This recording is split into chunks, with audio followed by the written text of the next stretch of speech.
శోధించడం అంటే అర్థమవుతుంది కదా పదం. శోధిస్తున్నాడు ఎలా అంటే ఆర్థిక విషయంలో వీళ్ళు ఎంతో మందికి ఖర్చు చేసి చాలా మందికి సహాయపడుతున్నారు. వీళ్ళకి ఆర్థికంగా డబ్బు లేకుండా చేయాలని దుష్టుడు ఆర్థిక విషయంలో శోధిస్తున్నాడు. మొదటిది. రెండవది, కుటుంబంలో సంతోషంగా ఉంటూ వాళ్ళు వెళ్తున్నారు, కుటుంబ సహితంగా వెళ్ళకూడదు. ఈ కుటుంబంలో కూడా గలిబిడి రావాలి అని కుటుంబంలో కూడా సాధకుడు శోధిస్తూ ఉన్నాడు, ఆర్థికంగాను కుటుంబ వ్యవస్థలోను. మూడవది, ఆరోగ్య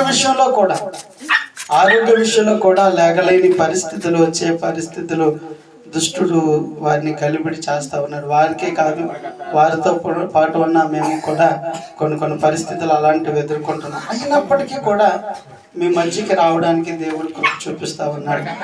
హల్లెలూయా. అయితే నేను మీ అందరినీ అడుగుతున్న విషయం ఏంటంటే, ఇప్పుడు చేసినా మరొకసారి చేసినా లేదా మీ కుటుంబ ప్రార్థనలో మీరు వ్యక్తిగతంగా దేవుని దగ్గర ప్రార్థన చేసినప్పుడైనా ఈ 3 విషయాల్ని మీకు జయించగలిగే శక్తి దేవుడు ఇవ్వాలని మీరు ప్రార్థన చేయాలి. చేస్తారా? మీరు కనుక అలా ప్రార్థన చేస్తే ఈ ఊరే కాదు, ఇంకా ఇలాంటి అనేకమైన ఊర్లు మేము వెళ్ళి మరింత బలంగా దేవుని పనిని కొనసాగిస్తాం.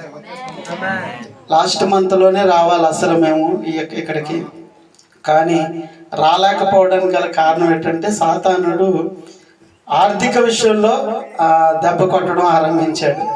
అది చాలా తీరని లోటుగా మారిపోయింది మా ఈ చిన్ని సహవాసానికి. అది చాలా చింతగా అయిపోయింది. రాలేకపోయామని ఒక బాధ, మరొక పక్క దుష్టుడిని జయిస్తూ ఉన్నాం, కానీ మా ప్రార్థన ఇంకా సరిపోవట్లేదు. మీ ప్రార్థన సహకారం కూడా మాకు కావాలి. చేస్తారా మరి? అయితే ఈ సమయంలో లాస్ట్ టైం చెప్పినట్టుగానే మరొక వాక్యాన్ని మీకు జ్ఞాపకం చేస్తాను. మీ అందరికీ ప్రత్యక్షపు గుడారము తెలిసి ఉంటుంది అనుకుంటున్నాను. బైబిల్ గ్రంథంలో మోసే ఉన్న కాలంలో వారందరూ వాగ్దానపు దేశానికి వెళ్ళడం కొరకు వారు వెళ్తూ ఉన్నప్పుడు ప్రత్యక్షపు గుడారం అని ఒక గుడారం ఉండేది. తెలుసా మీకు?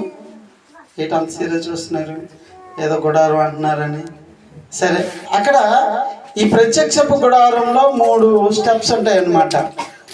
ఏంటి 3 స్టెప్స్ అంటే, మొదటిది ఆవరణము, తర్వాతది పరిశుద్ధ స్థలము, ఆ లోపల ఉన్నది అతి పరిశుద్ధ స్థలం అనేది 3 భాగాలుగా ఉంటుంది.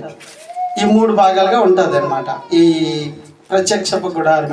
ఆ గుడారం కోసం మాకు ఎందుకండి తలనొప్పి అంతా, ఏవో కొన్ని మాటలు చెప్పండి అని అంటారేమో. అయితే ఈ